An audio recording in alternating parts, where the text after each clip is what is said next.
Good morning. Good morning. VJ Day, standing for Victory Over Japan Day, commemorates the surrender of Japan and the end of World War II. Its significance lies not only in its marking the conclusion of one of the deadliest conflicts in human history, but it represents the culmination of years of warfare and signifies the beginning of post-war reconstruction and the establishment of the New World Order. Many of us have seen this iconic picture gracing the covers of Look and Life magazine.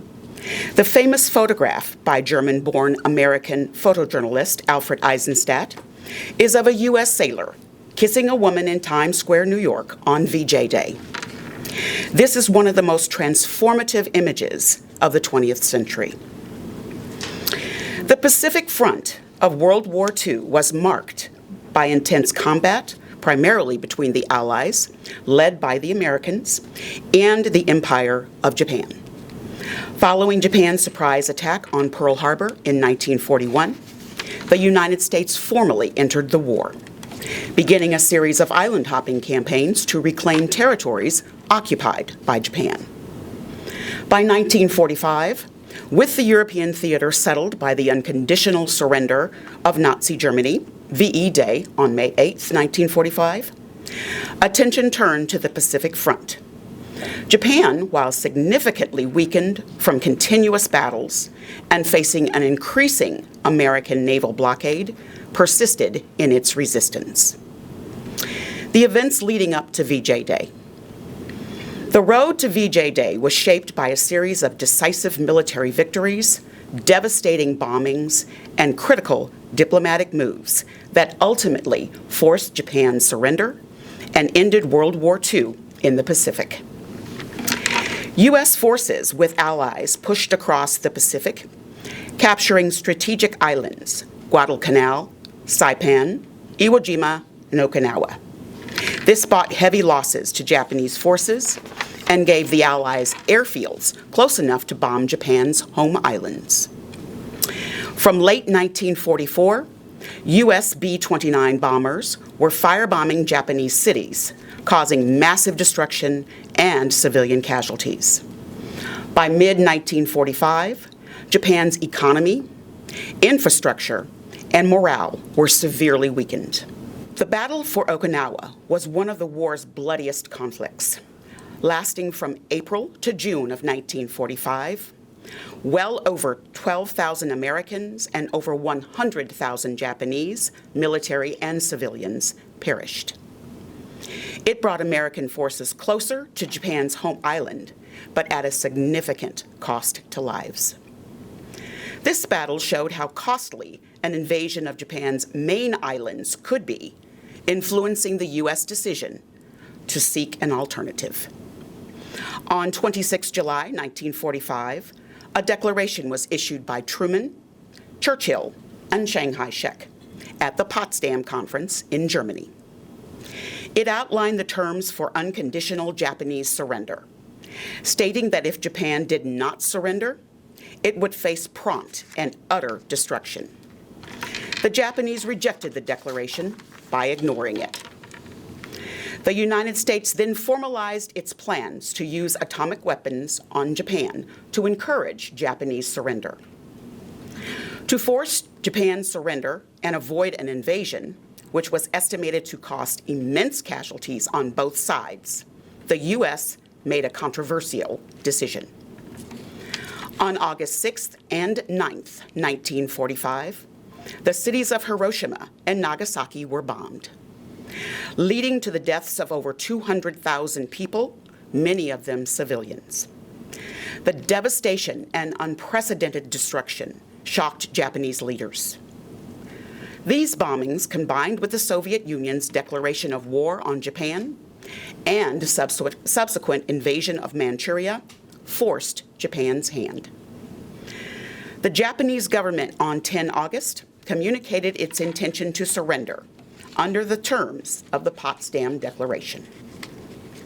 A little after noon, Japan Standard Time, on 15 August 1945, Emperor Hirohito's announcement of Japan's acceptance of the terms of the Potsdam Declaration was broadcast to the Japanese people over the radio, marking the first time many Japanese citizens had heard their emperor's voice.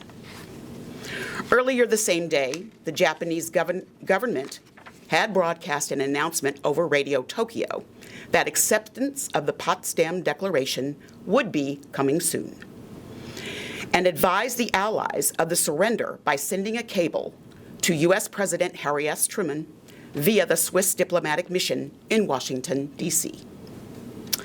On August 15th and 16th, some Japanese soldiers, devastated by the surrender, committed suicide. Well over 100 American prisoners of war were also murdered.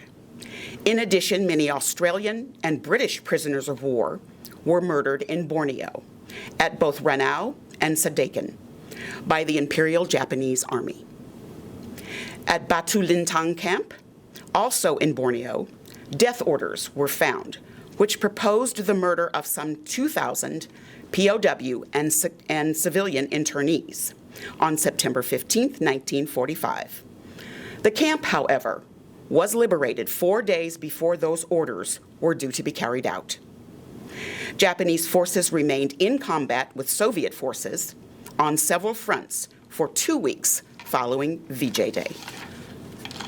Some Japanese soldiers continued to fight in isolated Pacific islands until at least the 1970s, with the last known Japanese soldier, Hiro Onoda, surrendering in 1974.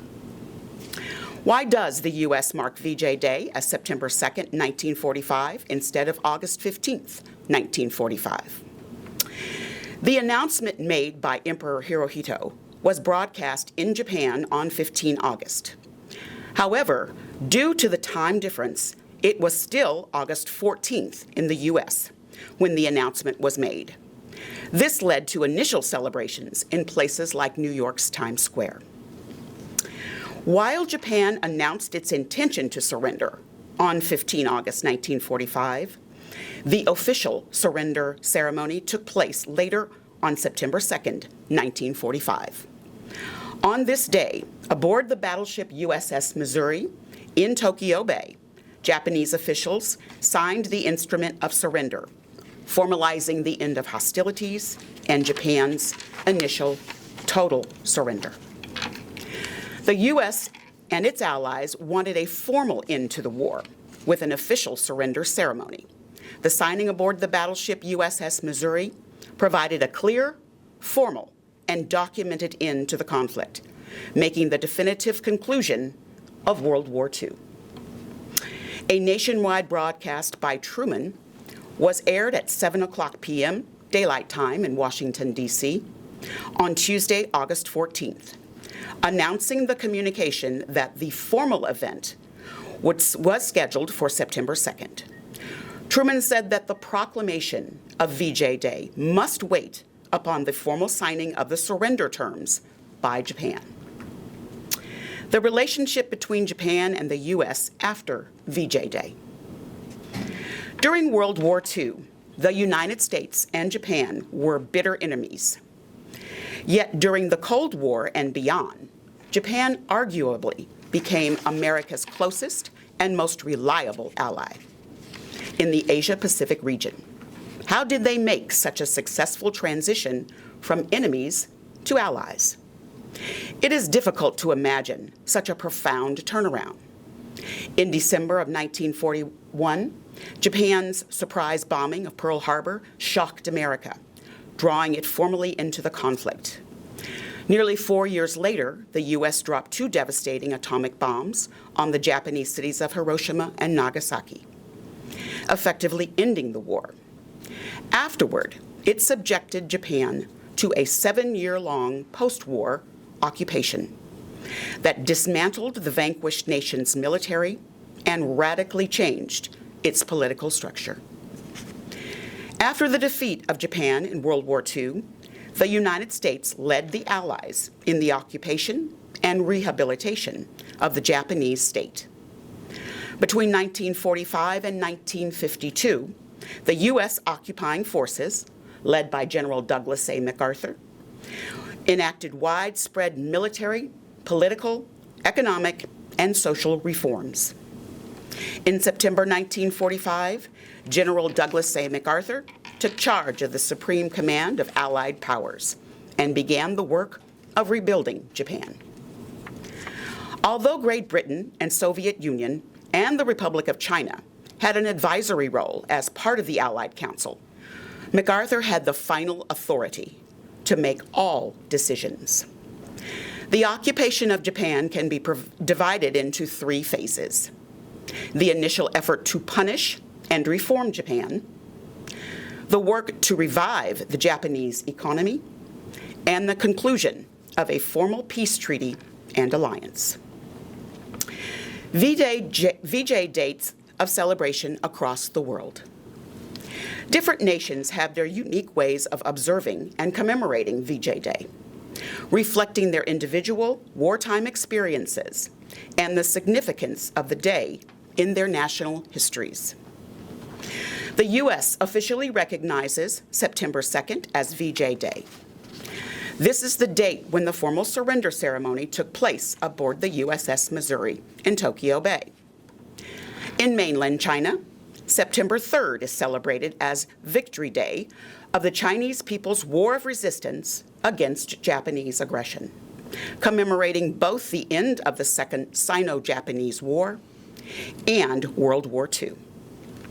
In Japan, August 15th is observed as the day to remember and is known as Memorial Day for the end of the war. VJ Day is commemorated in the United Kingdom and its dominions on August 15th, aligning with the date of Japan's announcement to surrender. In North and South Korea, August 15th, known as Gwanbokjeol, meaning the day the light returned. This marks not only the surrender of the Japanese Imperial Army, but it also marks the end of the Japanese colonization of Korea. The Netherlands, New Zealand, and Canada commemorate August 15th as VJ Day. VJ Day is commemorated in diverse ways across the world, ranging from parades and public ceremonies to solemn moments of silence. For many, however, it remains a day of reflection rather than celebration, honoring the fallen while acknowledging the profound devastation caused by the atomic bombings that hastened the war's end. Thank you for coming today, and please join us across the hall for some refreshments.